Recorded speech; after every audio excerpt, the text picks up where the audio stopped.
Felix Nussbaum. Have you ever heard the name Felix Nussbaum? I certainly hadn't, but this week I saw this chilling painting of his. Born in Osnabrück in Germany, this German-Jewish artist was destined for greatness, winning prizes and scholarships for his artistic talent. Things were going great for Felix Nussbaum until the rise of fascism in Germany. In 1940, the young artist lived in Brussels, and as the Nazis invaded Belgium in that same year, he was imprisoned and sent to the Saint-Cyprien concentration camp in the south of France. This could have been the end of Felix Nussbaum, and perhaps, if this was the case, his name and his art wouldn't have been the subject of this video. He would have been forgotten like the thousands or even millions of Nazi victims. But Felix Nussbaum managed to escape the camp, return to Belgium, and hide. From there, he would paint some of the most heartfelt and sincere paintings of the 20th century. Keep in mind as we go through his paintings that he made them while hiding from Nazis. Felix Nussbaum had nothing to lose. These paintings are works of resistance. In Belgium, he explicitly painted the camps he was imprisoned in. Self-Portrait in the Camp, painted in 1940, is a petrifying self-portrait of a survivor. Nussbaum paints himself in the situation in which he was forced in. It was certainly traumatic, and he could have tried to move on, forget about it, and leave it behind him, but he still chose to depict himself in that camp in these clothes. He knew thousands of people still lived in these conditions, and this painting acts as a denouncement. Felix Nussbaum was defiant by escaping the camp, he was defiant by painting this portrait, and this defiance is all conveyed through his stare. He's not submissively staring at the ground, he's looking back right at the viewer.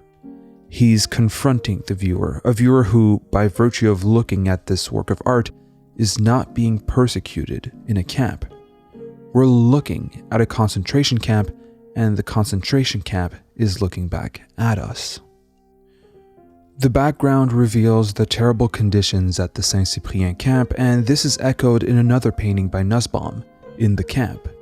Another facet of concentration camps are revealed here. While Nussbaum's self-portrait shows defiance and resistance, In the Camp shows despair and hopelessness.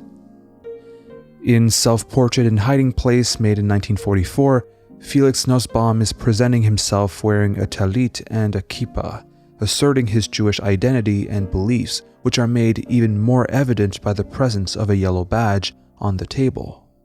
He's accompanied by his wife Felka and another hiding Jew. Outside his hiding place, you see desolation, and this same desolation and color palette is present indoors as well. The newspaper is showing how the fugitives are impatiently waiting for updates about the war, hoping to see it end. The map on the wall, though it might symbolize hope for foreign intervention and liberation, is also under Nussbaum's shadow, showing that perhaps he didn't have much hope for the future. Finally, I want to look at the painting that first brought Felix Nussbaum to my attention, Self-Portrait with Jewish Identity Card.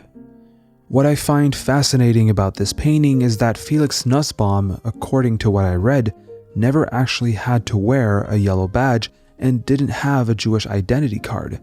Keep in mind, he was sent to a detention camp when the Nazis invaded Belgium, and after that, he was hiding.